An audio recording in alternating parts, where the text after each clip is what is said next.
I'm Stephen Dervan, and I play Wayne Floyd in Fireproof. Wayne is kind of a veteran firefighter. He's arrogant, thinks a whole lot of himself and his abilities, the things that he's able to do. Hey, we're pleased to have firefighter Wayne Floyd with us today. Wayne, you're the star of a new movie called Fireproof. Tell us a little bit about your being in a movie. Well, Todd, I mean, you said it. I'm the star. Do you have one line? Yeah, you ready? Yeah, what is it? Got it. There's only one Stephen Dervan in this whole world. Wayne won't leave you. He has made me laugh harder than probably any other human on the face of this planet. I cry laughing so hard at him. Where were we? He's got a natural humor. He doesn't have to prepare or force it, it just comes out. That ain't funny. This ain't no show. This is me time. Here's the guy that's supposed to be fighting fire, and he's eating an apple. Yeah. A lot of your good you're doing, You man. cannot take a break? We're not union, okay? Are we trying to save this one? Man, it's in my ear bone. You got it in the drum. What happened? Probably broke something. This is the scene where Wayne gets cut down to size. We're about to have a little contest. We're just gonna see if Wayne really is the man. That is, if he's up to the challenge. Oh, I'm all about this. We had planned it that Kirk and I were both going to be drinking tomato juice. And the first time we did it, it was tomato juice. And then because we had to do it over and there was a gap, there was space missing in the bottle, they would go and fill it up. Well, Kirk each time was stepping out and putting more and more Tabasco sauce. He wasn't filling it back up with tomato juice. We're talking yours, not his. No. He got tomato juice. I got Tabasco sauce. And so I realized that each take, it was getting hotter and hotter and hotter. And I like Tabasco, but I like it in drops. On the fourth take, it was pretty much straight hot sauce, just straight Tabasco. And so I'm having this inner struggle as I'm acting and trying to deliver my lines and trying to hit my marks. But in my mind, I'm thinking, I've been bamboozled. Somebody has poured real hot sauce in this bottle. And so as I'm screaming in the bottle, literally because it's burning, I've built up pressure. And when I broke the seal, hot sauce shoots in my nostrils, in my eye. And when I look at Kirk and say my mouth's on fire, I meant it. I mean, I really did mean it.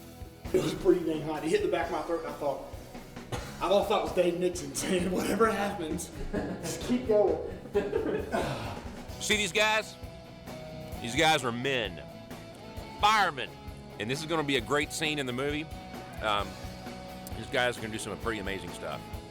This is the first time we ever worked with fire and explosions and things like that.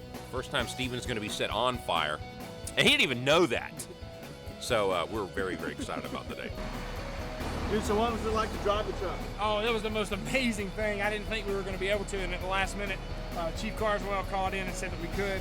So really grateful to him. It makes the shot look more realistic when we come in and the cameras, the boom's already there, catching Kirk. Glad you didn't hit anything. Very glad. Very glad. I drive a 97 Grand Prix, so I'm liking this puppy. I may upgrade. It blew us away when we realized that Stephen Dervan was playing a driver at Fire Station 1 in Albany, Georgia. And he had grown up in a home where his dad was the driver at Fire Station 1 in Albany, Georgia. The greatest childhood memory I've got is here at this station. As a kindergartner, we had a field trip here, and the school bus came up, and I was more excited than any other kid here, because obviously I knew that my father worked here. And I saw him from the back, and so I broke out of line, and I ran as fast as I could, and I jumped up, and he caught me.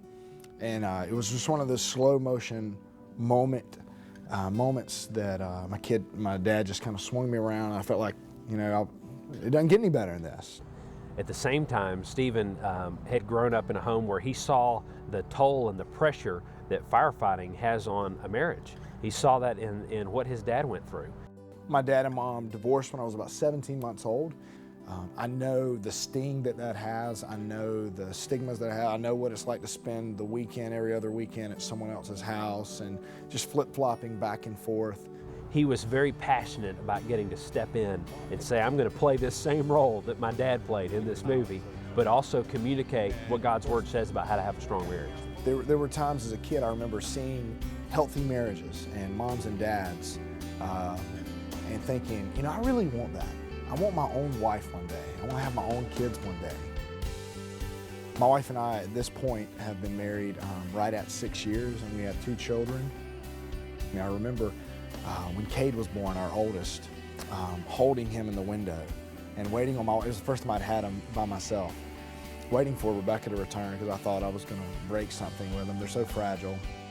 And I remember whispering down in his ear, "You'll never know what I knew." And part of that was my desire to have a home with a mom and a dad who loves the Lord and loves their kids, and everything else is not near as important.